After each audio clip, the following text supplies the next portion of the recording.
Oh, soleil sur vous, citoyennes et citoyens. Bienvenue sur le Nexus 6. Je suis le capitaine. La fin du premier quart du 21e siècle a été marquée par un phénomène assez étrange, une fascination pour les films des années 80 et 90. Cette époque bénie qui a accouché de tant de références, où l'on parvenait, tout du moins en apparence, à trouver un équilibre entre films commercial, propositions artistiques et prise de risque créative. Vous savez, ces films populaires, blockbusters, actionneurs et autres qui ont bercé notre enfance. De Retour vers le futur à Gremlins, en passant par Starfighter ou La soupe aux choux. Et évidemment, tous les films avec Stallone, Van Damme et Arnold.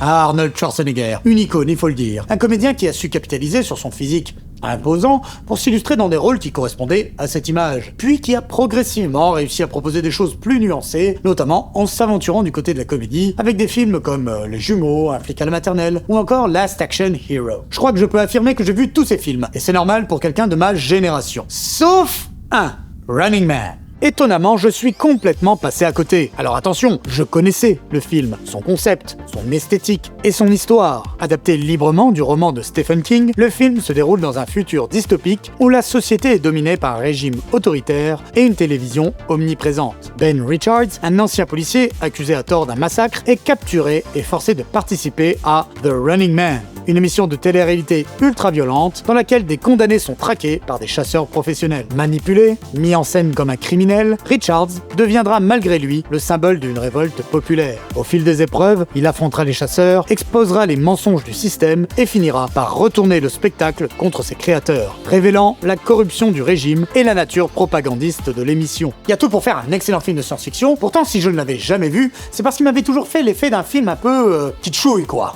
Sans grand intérêt. Du coup, je ne l'ai regardé que récemment. Et bah c'est exactement ce qu'il est. Aussi sympathique soit-il, avec cette bonne vieille vibe de série B de l'époque, et son concept plutôt accrocheur, tiré d'un des romanciers les plus appréciés, et sur un scénario de Steven de Souza, qui n'est pas un manche comme scénariste, même s'il a réalisé Street Fighter, force est de constater que le film est très loin de la qualité que pouvaient proposer les productions de SF de l'époque. Une réalisation lambda, des personnages en roue libre, avec des comédiens qui cabotinent, des décors en carton-pâte, et des costumes... particuliers, dirons-nous. Autant d'éléments qui en amèneront certains à le classer sûrement parmi les nanars. Ces œuvres ratées pour lesquelles on éprouve tout de même une réelle affection. Et en même temps, que pouvait-on attendre de son réalisateur, Paul Michael Glaser, que vous connaissez surtout pour avoir été Starsky dans la série Starsky et Hutch. Il aura également réalisé Kazam avec Shaquille O'Neal. Bon, autant dire qu'on n'allait pas être au niveau d'un Carpenter. Et sinon, pour l'anecdote qui me fait kiffer, on a la présence de 3 comédiens ayant affronté le Predator. Schwarzy, évidemment, mais aussi Jesse Ventura. Ça fait donc 2 gouverneurs américains, puisque le premier a été celui de la Californie, de 2003 à 2011, et le deuxième, celui du Minnesota, de 99 à 2003. Et il y a également Maria Conchita Alonso, qui incarnait Leona dans Predator 2. Ah, il y a Fett Koto aussi. Mais lui, il se tape plutôt du xénomorphe. Bref, si j'ai apprécié mon visionnage, c'est plus parce que l'ambiance du film m'a renvoyé à ces années-là. Mais n'exagérons rien, c'est pas fameux, hein. C'est pourquoi je n'attendais pas particulièrement le nouveau film Running Man de 2025, cette fois réalisé par Edgar Wright. Même concept, celui d'une course contre la mort, mais au-delà de ce film, même si on va en parler, je vous propose aujourd'hui d'explorer ce sous-genre si particulier de la science-fiction qu'est le Battle Royale. Mais avant d'aller plus loin, il se trouve que sur le Nexus 6, on vient de lancer un nouveau projet qui, par un hasard de dingue, se trouve pile dans cette thématique, le jeu vidéo Nexus 6, Get Funky, Deliver or Die. Get Funky, Deliver or Die. Bienvenue, chers voyageurs. La méga corpo de boissons énergisantes Get Funky a lancé son nouveau programme. Livré ou décapité. Prisonniers d'un collier électronique, l'équipage du Nexus 6 a 2 heures pour livrer la cargaison, sans quoi leur tête explosera en direct sur Kill Vision, la trash TV locale. Le carburant des étoiles, c'est qui? Get Funky Deliver or Die est un jeu d'aventure qui se démarque par une narration épicée et un compte à rebours en temps réel. 2 heures. Le gameplay, exploration, dialogue farfelu, mini-jeu et pour finir en beauté, un bon vieux shooter spatial 3D parce qu'on ne s'évade pas sans quelques dogfights fulgurants. En 2 heures, tout s'accélère, frapper, parler, grimper, ramasser. Chaque choix vous propulse dans une direction différente et certains niveaux n'existent qu'en fonction de ces choix. Si le financement Ulule se passe comme sur des roulettes, vous incarnerez Robin, Cyril, le copilote, Slexno et bien sûr le capitaine avec chacun son niveau à franchir. Et cerise sur le vaisseau, la possibilité de choisir votre perso préféré pour le level final, offrant à chaque partie un goût unique. Get Funky, Deliver Time. Nous lançons donc une campagne Ulule afin de financer ce projet. Aujourd'hui, on est à 60% environ, mais le temps défile à vitesse grand V. Il reste moins de 2 mois et on a vraiment besoin de vous, citoyennes et citoyens, pour que ce projet voie le jour, mais aussi pour que le Nexus 6 puisse survivre. Il y a plein de contreparties pour vous faire plaisir, comme ce magnifique néon qui vous rendra cool. Oh oui, cool. Mais vous aurez aussi des hoodies, des t-shirts, des casquettes, des artbooks, etc. Et vous pourrez aussi acheter mon nouveau livre, Créature, en supplément d'un des packs. Vous pouvez vous le procurer en librairie immédiatement, sauf qu'en le prenant via la campagne, vous le recevrez plus tard, mais dédicacé. Il y a même un pack retardataire si vous aviez manqué la campagne précédente, du film Nexus 6 et du documentaire La Galère des Étoiles. Du coup, vous pourrez vous procurer le Blu-ray, mais aussi le t-shirt Nexus 6, l'affiche du film et notre fameux pins. Et à noter que toutes les personnes qui participent à la campagne du jeu vidéo auront accès aux contreparties numériques de la précédente, avec notamment la BO du film Nexus 6. Vous avez été nombreuses et nombreux à nous le demander, donc on l'a rajouté. On compte sur vous, tout dépend de vous, citoyennes et citoyens. Vous avez peut-être remarqué qu'il n'y a plus ou peu de placements de produits sur la chaîne depuis quelques mois. C'est parce que voilà, on veut axer toute notre communication sur la page Ulule. C'est un manque à gagner qu'il faut combler aussi. Donc foncez sur la page Ulule pour faire partie de l'aventure. Le lien est dans la description. Et maintenant, on retourne à votre émission. Le concept du Last One Standing, ou Dernier Debout, est un concept relativement ancien. S'il trouve ses racines culturelles dans ce que l'on s'imagine des combats de gladiateurs de l'Antiquité, et non pas la réalité de ce qui s'y passait, puisque c'était beaucoup plus complexe, mais on n'est pas sur une chaîne historique, donc passons. L'idée moderne des Battle Royale vient surtout de certaines œuvres littéraires, comme Le plus dangereux des jeux, une nouvelle de Richard Connell de 1924, où un homme est chassé pour le sport sur une île par un aristocrate. Mais aussi Sa Majesté des Mouches de William Golding en 1954, où un groupe d'enfants, en perdition sur une île également, finiront par s'entretuer. Après viendront 2 récits qui poseront les bases modernes de ce type d'œuvre, 2 écrits de Stephen King, La Longue Marche en 1979, puis The Running Man, donc, en 1982, qui donnera le film que nous abordions plus tôt. A noter qu'il y a eu en 1958 une nouvelle de Robert Shackley, Le Prix du danger, qui connaîtra également une adaptation cinématographique franco-yougoslave par Yves Boisset en 1983. Et Running Man, ça ressemble énormément au Prix du danger. Du coup, après la sortie du film de Glazer, il y a eu un long procès pour plagiat qui a été remporté par l'équipe française.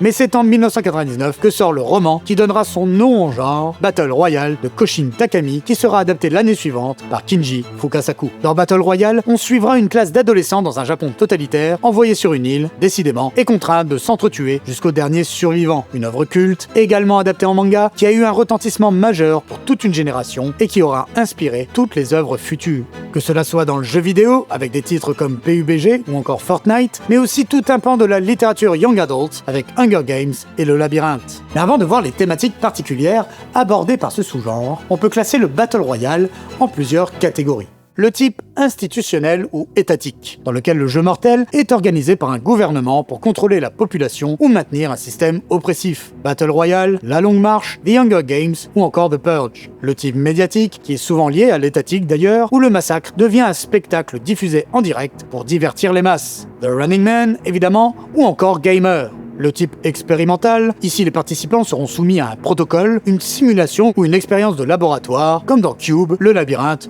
ou Gantz. Et enfin le type clandestin, dans lequel des organisations secrètes, mafias ou entreprises, créent des jeux mortels pour parier ou tester des cobayes. Vous avez toutes et tous vu Squid Game, par exemple. Je mettrai de côté les Battle Royale que l'on pourrait qualifier de sportifs, tels que les tournois d'arts martiaux, puisqu'il s'agit là d'un cas particulier où souvent les participants sont volontaires et savent très bien à quoi ils s'exposent. Ce qui fait absolument toute la différence, puisque c'est bien le caractère soudain et coercitif, quand il n'est pas tout simplement mystérieux, de la participation des joueurs d'une Battle Royale qui fait tout le sel de ce type d'œuvre. Il s'agit là d'une des expériences les plus terribles à vivre, devoir tuer pour sa propre survie, des fois des gens que l'on aime.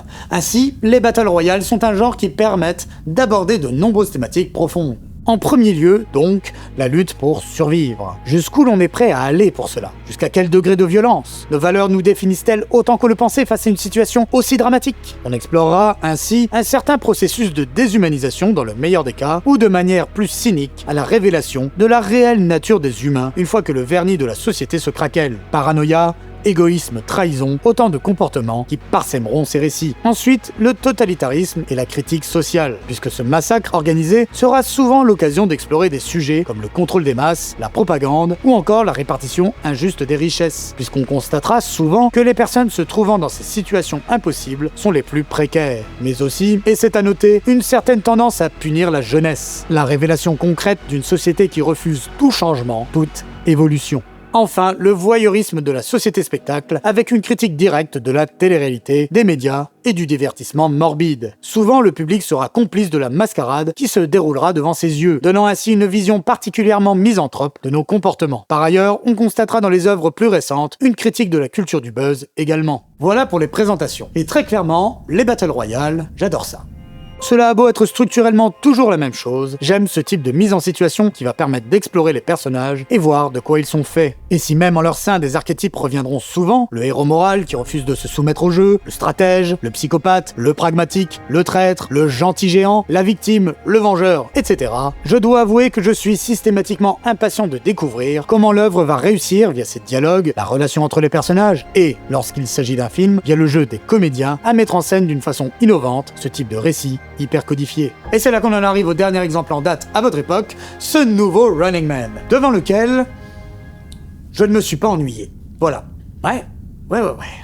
Malheureusement, je n'ai pas grand-chose de plus à dire. Ce n'est pas un film que j'attendais particulièrement, vu que je n'avais pas d'attache avec l'original, comme je le disais. Et en plus, je dois vous avouer que je connais peu Edgar Wright. Alors j'ai vu tous ses films, j'aime beaucoup la trilogie Cornetto, et j'ai un petit faible pour Baby Driver. Je n'ai rien à redire quant à la qualité de ce qu'il produit. C'est juste que quand je dis que je connais peu son travail, c'est que je ne me suis pas intéressé plus que ça. Je me suis jamais vraiment penché sur son style, je ne l'ai jamais intellectualisé. Donc si je devais être tout à fait honnête, c'est limite comme si j'avais été voir ce nouveau film sans réellement me rendre compte que c'était le réal des œuvres susnommées. Et résultat, un film pas désagréable, qui propose quelques scènes anthologiques, notamment celle de la maison, avec Michael Cera. On y trouve quelques personnages en couleur, des idées ça et là de mise en scène, la réutilisation de certains codes visuels du web pour donner un cachet plus moderne à la chose. Sinon, au niveau de l'histoire, changer le cadre du Running Man, le transposant dans le monde civil, au milieu du peuple, plutôt que dans un lieu dévolu à ça, comme dans le film original, c'est intéressant. Cela accentue la critique du public de ce genre de programme. J'ai envie de dire contenu, c'est terrible, plaçant ainsi le peuple dans la position du flic, juge et même bourreau. La loi, c'est moi! Puisque ceux-ci peuvent participer au Running Man en pourchassant le bon Ben ou en le dénonçant. Loin de n'être que des spectateurs décérébrés, ils en deviennent acteurs dans une forme de gamification de la délation, l'un des marqueurs du stade ultime de la dystopie. Bref, c'est pas mal, on se fait pas chier, ce qui est mieux que souvent à votre époque, hein. Même si j'ai trouvé la dernière partie un peu longuette, disons que 15-20 minutes de moins aurait rendu la chose plus efficace. Il y a aussi plein d'incohérences, et Running Man est assez verbeux des fois, hein. Il t'explique ses thèmes de manière hyper premier degré, mais bon, ça arrive dans plein de films, je vais pas lui en tenir rigueur. Non, le problème c'est qu'à mon sens, le film ne va pas assez loin dans sa démarche. Il est un peu tiède. Puisque c'est un remake, et que le genre est très codifié, il est important d'aller plus loin pour que son existence soit justifiée. Une mâche graphique et stylistique ne suffit pas.